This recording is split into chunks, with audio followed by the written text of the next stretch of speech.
Biri var idi, biri yox idi. Bir kişinin 3 oğlu var idi. O oğullarına məsləhət verib deyərdi: çalışın hər şeyi dərindən öyrənəsiniz. Belə olsa, hər bir çətinin öhdəsindən gələrsiniz. Bir gün qardaşlar yığışıb səfərə çıxdılar. Az getdilər, üz getdilər, dərə təpə, düz getdilər. Gəlib bir şəhərə çatdılar. Dincəlmək üçün yolun kənarında oturdular. Elə bu vaxtı bir atlı nəysə axtarırdı. Böyük qardaş atlıdan soruşdu: Nəysə axtarırsan? Bəli. Axtardığın dəvədirmi? Dəvədir. Dəvənin sol gözü kördürmü? Bəli, kör idi.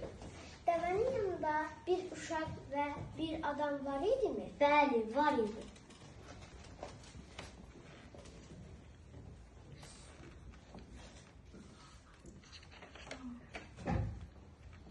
Atlı qardaşlardan şübhələndi. Qəzəblə soruşdu: Aha! Demək ki, mənim dəvəmi siz oğurlamışsınız. Deyin görüm dəvəmi harada gizlətməsiniz? Aləmin başına nə iş gəlir? Allaha billaha biz görməmişik. Dəvəni biz görməmişik. Səsküyə cəmaət yığışdı. Qardaşlar tutub padşahın yanına gətirdilər. Bunlar mənim dəvəmi oğurlayıblar. Bütün əlamətlərini də sayıblar. Siz dəvənin bütün əlamətlərini saymısınız. Öz günahınızı niyə boynunuza almırsınız? Biz dəvəni görürük. Padişah sağ olsun. Burada təəccüblü heç bir şey yoxdur. Biz yaşadığımızdan bəri işarət etməyi və hər şeyi dərindən öyrənməyə alışmışıq. Hər bir çətinin üstəsindən ağlımız və zəkamız ilə gəlirik. Padşah qardaşları yoxlamaq istədi. O vəzirin qulağına nəysə dedi.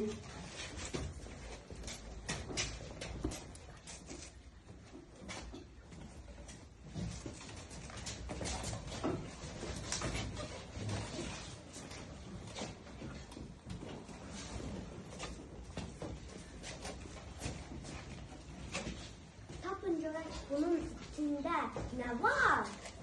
Böyük qardaş dedi. Bunun içində yumru bir şey var. Onun içində nə var? Sandığın içində nə var? Həm də kal bir nə var. Padşah heyrətləndi. Siz bunu nətər bilirsiniz? Sandığı için nəfər gətirsə də, onun yüngül olduğu bilinirdi. Sandığı yerə qoyanda bildik ki, onun içində nəsə deyiləndi. O, xidmətçilərlə saraydan çıxıb nar bağına tərəf getdiklərini gördük və anladık ki, onun içində bir nar var. Padşah qardaşlardan soruşdu: Dəvənin əlamətlərini hardan bilirdiniz? Böyük qardaş dedi. Yol üstündə ləpirdən, böyük bir ləpirdən ayaq izi var idi. Oradan bildik ki, oradan dəvə keçir.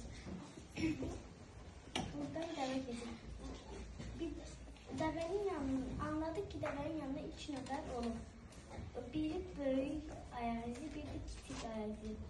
Anladık ki, dəvənin yanında 2 nəfər də olub. Yol kənarındakı atlardan sağ tərəfi yeyilmiş, sol tərəfi isə yeyilməmişdir. Buradan anladık ki, dəvənin sol gözü görmür, onun sol gözü kördür. Padşah qardaşların ağlına heyran oldu. Onlara dedi: Bu gündən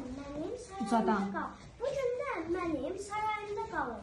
Ölkəmizin çətin günlərində ağlımızdan, zəkamızdan istifadə etməklə mənə kömək et.